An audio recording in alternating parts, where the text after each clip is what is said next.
Hello, and now we are going to do section 2 of our Civil War chapter, chapter 17. And the title of section 2 is No Easy Victory.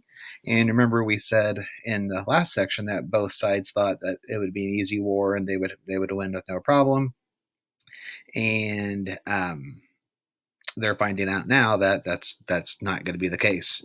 So, strategies: the South, the Confederate States, the Gray, whatever you want to call them, the rebels, they had to fight a defensive war. Their main job was to protect their turf. Um, as long as the United States did not take over their land and win, then they were going to be successful.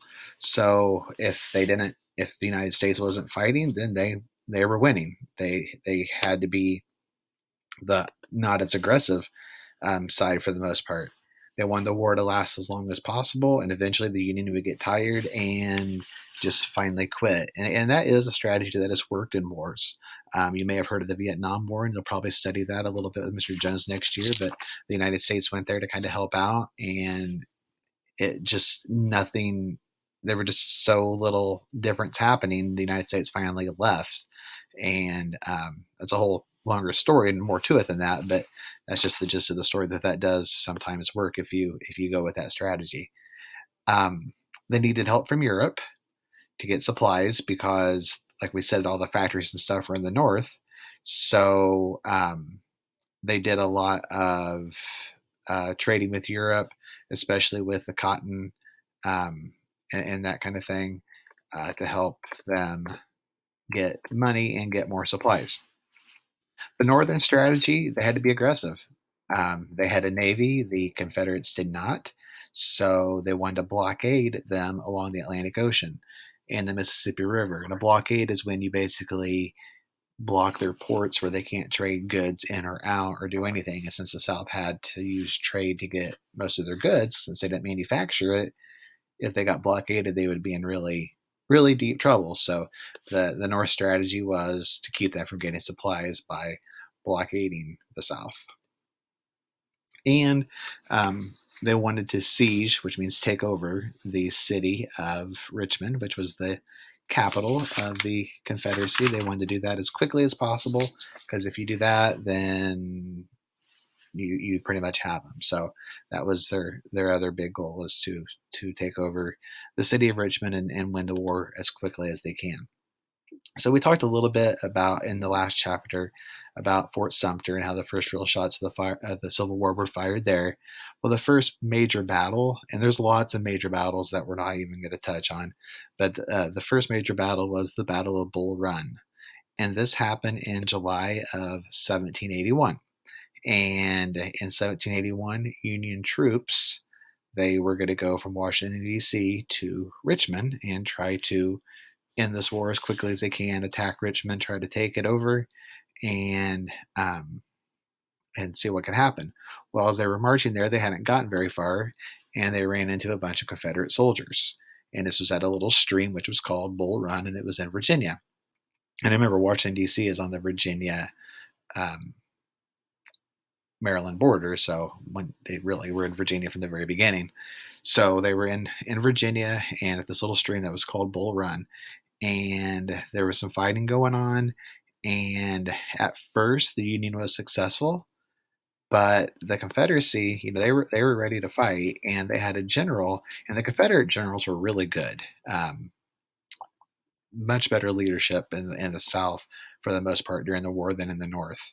But the general was a guy named Thomas Jackson, and he stopped them like a stone wall. Like you would run into a stone wall, you would just like a cartoon, you would just hit it and either go through the wall and leave your imprint, which isn't going to happen, or you're going to fall down. And Thomas Jackson stopped them like a stone wall.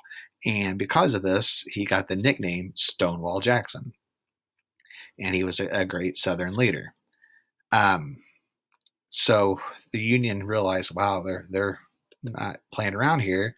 So we're going to need to retreat. So the Union went back to Washington, D.C.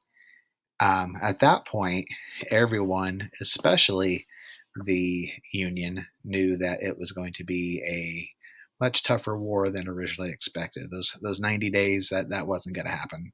In fact, by this point, it had already been about 90 days, so they knew that it was going to be a much longer war than they expected, and they feared it was going to be a lot worse than what they originally thought it was going to be. So Bull Run was the name of that, not to be confused with the Running of the Bulls, which happens every year in Pamplona, Spain. And you may have seen that before, where the bulls run and a bunch of people try to get out of the way of the bulls without being attacked. Well, you may not know this, but I did the Running of the Bulls one time.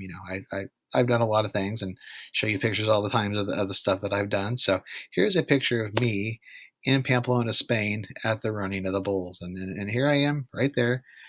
See, good looking guy there, and a little scared, a little pale because I was so scared, and um, all decked out in my white with that bull behind me.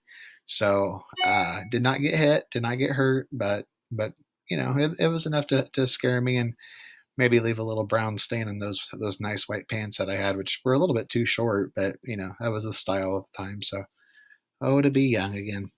So anyway, the war was going to go. No, that's not really me. Longer than expected. The general for the leading general for the Union, their commander was George McClellan, and we talked about how Lincoln had wanted Lee, but couldn't get him, and he named McClellan the leader of the army to the east. Now, let me explain this. This war was actually two wars going on at one time. Over in the east, like Virginia, Maryland, Washington, D.C., Atlantic Ocean area, there was a war, and then there was pretty much a separate war going on along the Mississippi River. Okay, so there's really like two different things happening at the same time. The bigger battles were in the east, especially in the beginning, but there were two different things happening. So McClellan was the guy to the east, and he was very cautious. My Hamilton people, he reminds me a lot what Burr would probably be like. He just was afraid to take a chance. He didn't do a lot of things where he had opportunities to, and a lot of people, including President Lincoln, were getting frustrated by this. In fact, at one point, Lincoln was quoted as saying, "If George McClellan doesn't want to use the army, I would like to borrow it." So that's not a good thing to hear from your commander, from your leader, that he doesn't think you're using your army enough. So that was kind of frustrating for President Lincoln and for everybody that McClellan was not using the army.